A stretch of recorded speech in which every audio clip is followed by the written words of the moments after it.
c'est ce qu'on a trouvé cette année. En partie, ça vient d'un niveau plus ancien, celui qui correspondrait au pieu debout. En tout cas, on verra, là, selon l'analyse. C'est une pierre à fusil française. Très intéressant.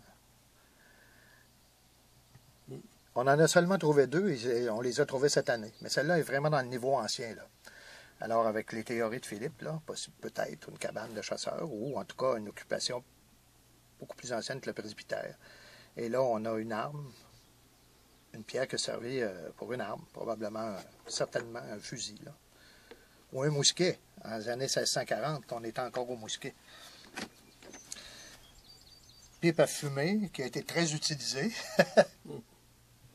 Encore là, cette année, on a trouvé ces objets-là, mais on n'en avait pas trouvé avant d'objets de fumeurs. Il y a plus d'objets du quotidien, si vous voulez, là, des petits objets du quotidien qu'on a retrouvés cette année. Un grès allemand très fin, qui était couramment acheté par les Français à l'époque. C'est assez ancien. Et ici, là, des traces, c'est du verre à vitre, tordu par la flamme. Donc, et ici, en particulier, du grès allemand, mais qui a vraiment chauffé.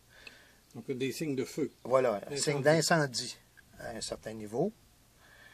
Quand on disait dans les documents historiques que le presbytère a été saboté, bon, il n'a pas nécessairement brûlé en entier, mais de ce côté-là, du côté ouest, on retrouve des traces d'incendie. Jamais, nulle part, on n'a rien lu sur quoi que ce soit de beaucoup plus ancien qu'avant 1703 ici. Donc là, on recule la barrière du temps, si on peut dire, pour l'occupation du site de Saint-Thomas de Pointe-à-la-Caille. Est-ce que ça indique quelque chose sur la richesse du site? C'est un site très riche. Quelqu'un qui est venu des États-Unis lorsqu'ils ont fait l'inauguration du monument pour les gens qui sont morts ici là, lors de la conquête, là, il y a le seigneur Couillard et puis trois compagnons, nous a dit, vous êtes sur un site aussi riche que le site de Mobile en Alabama. Donc c'est un site français ancien aussi. Et ce qui est très intéressant ici, c'est qu'on est devant un village abandonné. Hein? Donc, presbytère vendu en 1772, mais les habitants avaient déjà commencé à déménager tranquillement, pas vite, lorsqu'ils ont changé le chemin du roi d'endroit à cause de l'érosion, comme on avait parlé il y a quelques années. Et c'est un site très riche, puisqu'autour, il y a des bâtiments secondaires, on en est certain. Et on va probablement procéder cet automne à des travaux dans le champ à côté. On va faire labourer et hercer, ce qui va nous aider à trouver probablement des vestiges de bâtiments secondaires autour, un fournil ou quoi que ce soit d'autre. Bien, pour l'avenir, à court terme, pour nous, encore 2 chantiers de fouilles. L'entente a été renouvelée pour 3 ans.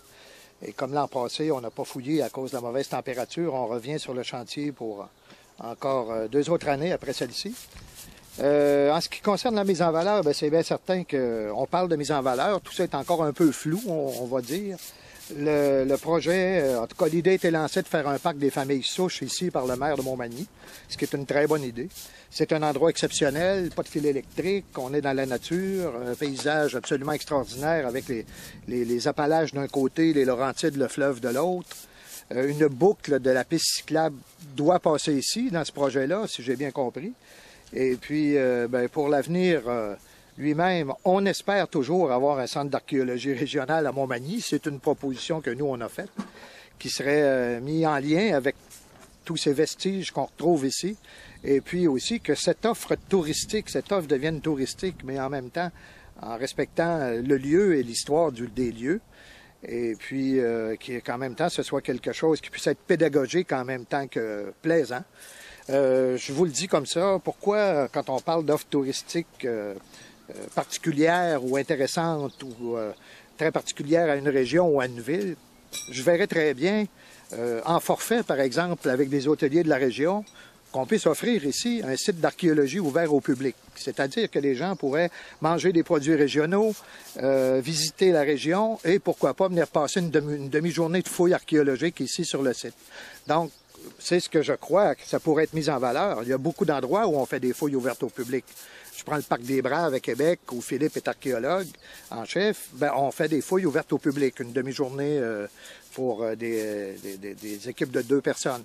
Alors ici, ça pourrait se faire aussi. Ça pourrait faire partie d'une offre touristique particulière et originale. Hein?